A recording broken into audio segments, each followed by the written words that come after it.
अस्सलाम वालेकुम व्यूवर्स, मैं हूं आपकी शेफ़ इकरा और आप देख रहे हैं चैनल द फूडी मूडी। आज हम बना रहे हैं ब्रेड से रसमलाई।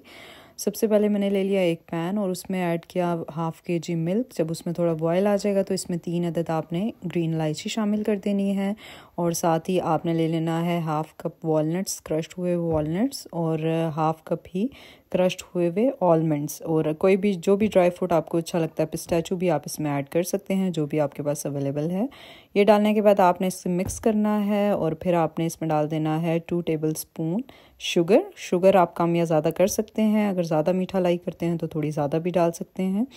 अब हम इसे करते जाएंगे मिक्स। जब हमारा इसमें मिक्स हो जाएगा शुगर और बॉयल आना शुरू हो जाएगा तो इसमें मैंने 2 टेबलस्पून मिल्क और 1 टीस्पून मैंने ले लिया इसमें custard powder, mango custard powder, वो ऐड कर दिया और साथ ही मैंने 1/4 टीस्पून इसमें सेफ्रॉन ऐड किया। और देखें अब यहाँ पे इसका कलर हो गया है चेंज और ये थिक भी होना शुरू हो गया है। जैसे ही क्रीम ऊपर आ जाए तो फिर आपने फ्लेम को कर देना है ऑफ और इसे कर देना है सेपरेट ठंडा होने के लिए। साथ ही मैंने एक बोल में ले लिए 3 अदद बर्फ़ी के पीसीस। अगर आपके पास खोया अवेलेबल है तो आप खोया भी ले सकते हैं, लेकिन मैंने यहाँ पे बर्फ़ी ली है। इसे पीसीस में कर लिया है। अब आपने इसमें 2 टेबलस्पून डाल देना है दूध डालने के बाद आपने इसे करना है अच्छे से मिक्स, ताकि ये एक आपका पेस्ट की फॉर्म में आ जाए।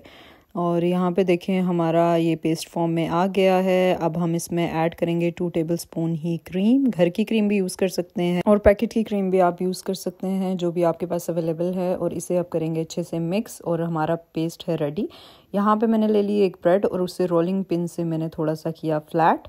और जब वो ज़्यादा फ्लैट नहीं करनी वरना ये टूट भी सकती है, इतनी फ्लैट करनी है कि ये हमारी रोल की शेप में आ जाए। अब जो हमने पेस्ट बनाया वो हमने ब्रेड पे लगा देना है। हाफ ब्रेड पे हम पेस्ट लगाएंगे और फिर हमने इसे करना है टर्न और इसे देनी है रोल की शेप। ये देखें आपने बहुत ही हल्के हाथ से इसे टर्न करना है क्योंकि ये टूट भी सकती है। तो यहाँ पे हमारे सारे रोल हैं रेडी। और जो हमारा मिक्सचर बच गया था खोया, वो हमने सारा रोल्स पे डाल देना है। इसका बहुत ही रिच और बहुत ही मज़ेदार सा टेस्ट होता है, बहुत ही क्रीमी सा टेस्ट आएगा आपको। अब आपने जो मिल्क था वो आपका हो गया है ठंडा। जब वो ठंडा हो जाए आपने 30 मिनट्स के लिए रख देना है ठंडा होने के लिए। जब वो अच्छे से ठंडा हो जाए तो आपने रोल्स पे डाल देना है, अदरवाइज़ अगर गर्म डालेंगे तो सारे रोल्स आपके टूट जाएंगे। तो यहाँ पे हमारा जो डेज़र्ट है वो है रेडी। और लास्ट में मैंने कुछ आलमंड्स और वॉलनट्स बचा लिए थे क्रश्ड हुए हुए, वो हम इस पर डाल देंगे। और ये है इसकी फ़ाइनल लुक। बहुत ही क्रीमी, बहुत ही टेस्टी बनता है ये। ज़रूर ट्राई कीजिएगा और मुझे कमेंट बॉक्स में बताइएगा आपको मेरी ये रेसिपी कैसी लगी। अगर अभी तक आपने मेरा चैनल सब्सक्राइब नहीं किया तो चैनल को कीजिएगा सब्सक्राइब, और अगर वीडियो अच्छी लगी तो वीडियो की कीजिएगा लाइक। अपना और अपने प्यारों का बहुत सारा ख्याल रखिएगा। मुझे और मेरी टीम को रखिएगा दुआओं में याद। Take care of yourself. अल्लाह हाफिज़।